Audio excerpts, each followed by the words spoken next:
This summer, there are 17 fellows living in 7 small towns in Nebraska, working on community development, such as entrepreneurship, inclusion, and marketing and communications. Savannah is a sophomore at the University of Nebraska-Lincoln and is working in Wahoo.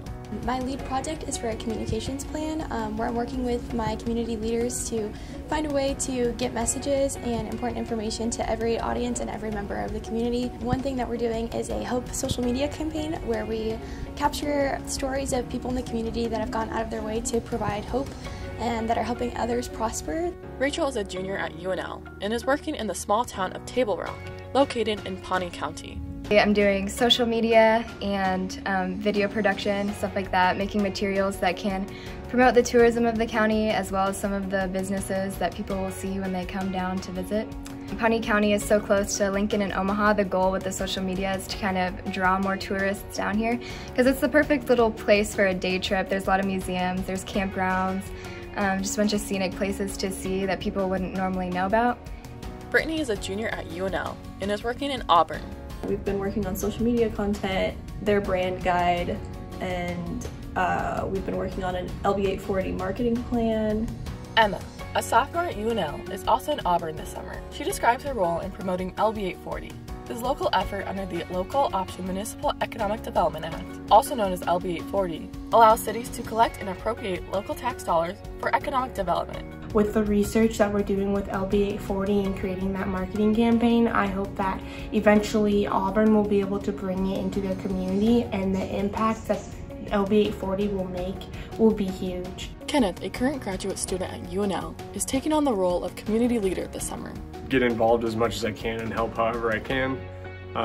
You know, a lot of the people that do help out in town, they've been doing it for a long time, so we're trying to get some younger, more youthful energy in the mix. Like for instance, through the Rural Futures Institute Community Fellowship Program, this is work that we wouldn't be able to do without it, and so it's extremely valuable to have it. I've been able to see the impact that ADC has on the community through our gift card surveys and just visiting with local business owners and how COVID has affected their business and just how they still have a passion for what they're doing and for their community. Oscaline, a recent graduate at the University of Nebraska-Lincoln, is spending her summer in Wahoo. I feel like RFI is doing a really great thing. Bringing new and fresh perspective to rural communities is really going to advance the country at large. We're finding different ways to promote the county because we do have a lot of beautiful things here, but we haven't utilized these tools that we have. And so Rachel's been able to kind of guide us through that and really kind of get a plan together to promote. So it's exciting.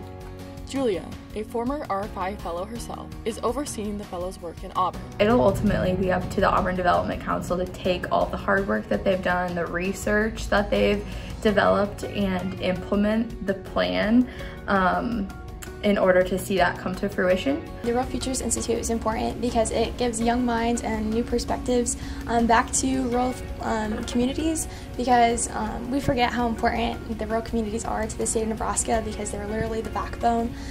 So with us fellows in the community, we're given a voice and we're able to share our perspective, not only to help these communities grow, but to get them forward thinking and ready for the future as well. Amanda is a junior at UNL, studying agricultural education leadership. She is also a Wahoo Fellow. We need to support these rural communities and we need to be bringing in young people and really integrating them into the community. And so being able to live and work here for the summer and really have our opinions and our thoughts heard helps us feel welcomed and supported, and hopefully we'll want to return to rural America someday, and then we can encourage others to do the same thing so that rural America always exists.